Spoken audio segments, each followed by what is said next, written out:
right, good morning, everybody. It is 7:45 a.m. Pacific time on July 1st, Monday. Let's talk about how often should you see your vet and why.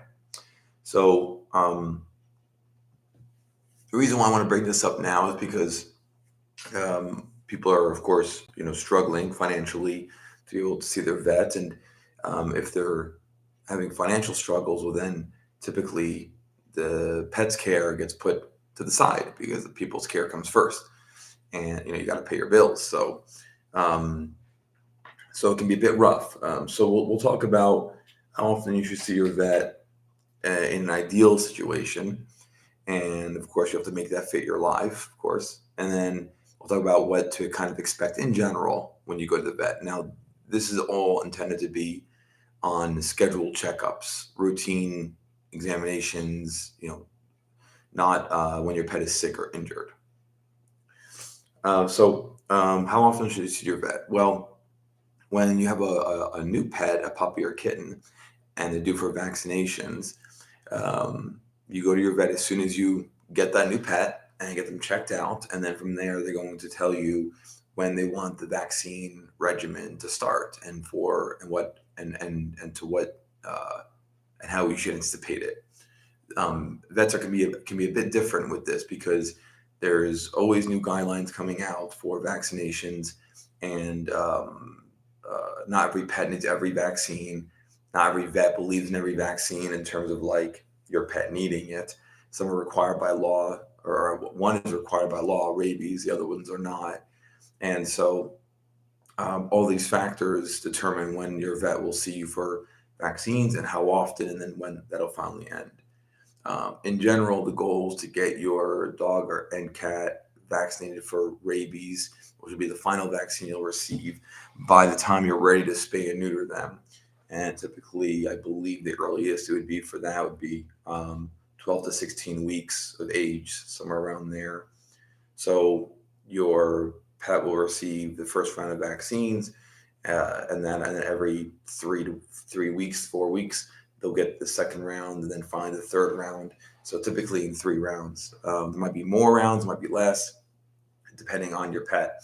The other reason why your vet may space out the vaccines is because some pets, especially the smaller breed dogs who are more prone to allergic reactions, or the dogs that are brachycephalics, so the ones that have the squished in faces, like bulldogs and pit bulls and pugs, they are more likely to have allergic reactions, and so we're going to spread out the vaccines more.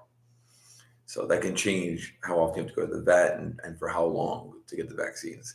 Anyway, so from whenever you adopt them till about 12 to 16 weeks of age, every 3 to 4 weeks to get a round of vaccines, and that's how often you'll see your vet. They'll also deworm your pet, maybe do blood work on your pet. If they do see anything wrong with the physical examination, let's say your pet was born with like a hernia or something or a cleft palate, they may or not recommend diagnostics. It just depends on the situation. So once your pet becomes an adult, which in most of the time we say it's about 12 months of age, 1 year old, and that of course varies depending on the breed. Um, and so you after that you'll have your annuals scheduled. So once a year, every year you'll have your pet go in.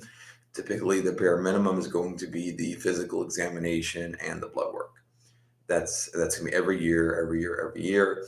They also will repeat whatever vaccines. Some vaccines are yearly, some are every couple of years, or whatever, and I think every 3 years or something.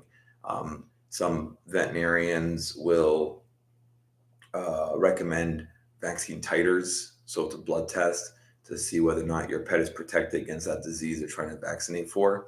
And so, if your pet is protected, then you can avoid giving the vaccine or vaccines. Anyway, every year, physical exam, blood work, vaccines, and then you get your heartworm prevention if you're in an area of the U.S. where heartworm is a concern. You get your flea and tick prevention if that's also a concern where you live, and then you're good for a year. If you have a geriatric patient, older patient, and geriatric is kind of tough, right? Because the same way that the average adult age is probably 1 year of age, which can be less or more depending on the size of the dog, the breed. The And by the way, what signifies your dog or cat being an adult is that the growth plates are no longer present. The growth plates are those are the ends of bones that are responsible for bone formation and bone length. Um, physes, they're called physes. The Once the physes have closed, once the growth plates have closed, and they're no longer visible, then your pet's an adult. Well, that can only be determined on radiographs or CAT scan or MRI, but typically radiographs, X-rays, and nobody does that for just for confirmation of adult age. So typically 1 year, 1 year of age. Then once your pet hits older slash geriatric, which can vary.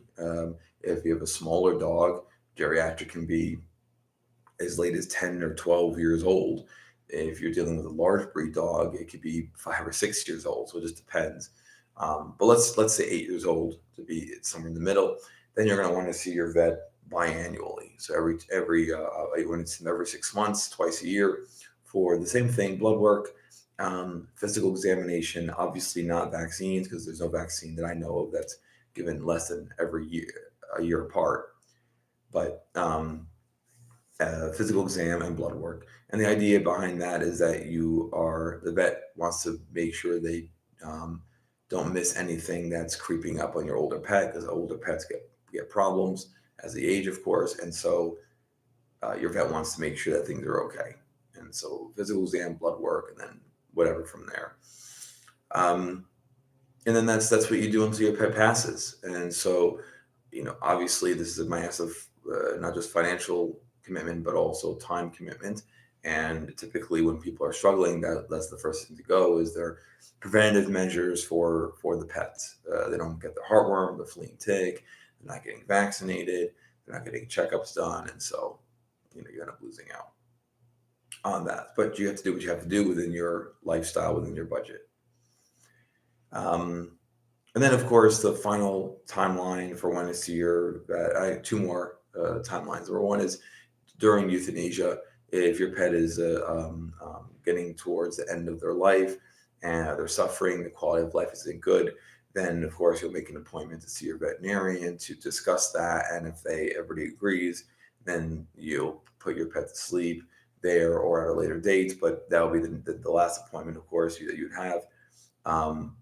And the other reason to make a scheduled appointment, we said earlier, your pet gets sick or injured. And if that's the case, you make the appointment right off the bat. Because I operate vet triage, I'm going to tell you where vet triage fits into this. More and more states are allowing what's called a virtual VCPR, that is veterinary client-patient relationship.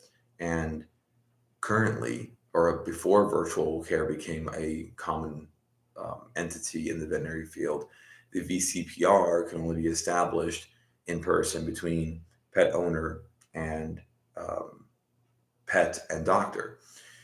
And that establishment of the VCPR allows that doctor to diagnose, prescribe, all that stuff, which is what you need a doctor to do. More and more states now, I believe we're up to maybe 7 or 8, are allowing a virtual VCPR, which means that I can meet you and your pet for the first time to establish that relationship for care over video, which is crazy. Not crazy in a bad way, but that's great news. And that's the way all this is headed. Anyway, and eventually be all 50 states, just like on the human side. So, so the reason why I mention that is because hopefully in the future, these appointments will be virtual, and you don't have to make an appointment and drive to the vet, and you have your pet in the car, and there's inclement weather, the distance is far, gas money, and then you go to the vet office and you're waiting for your turn because the doctor's running behind and all that stuff. Obviously, with virtual, we're not going to have a way of getting you vaccines, at least not of current. We can't run testings, things like that. But for a lot of people, getting that video examination performed and then establishing in-person care thereafter is vital, especially during times of sickness and trauma with your pet. That virtual access is going to be essential for you. And I think that's pretty much it. Nice quick discussion on some basics. Let me know if you have any questions. Leave me any messages. Feel free to donate, subscribe, hit like, share, and yeah, I'm planning on being on basically every day until further notice.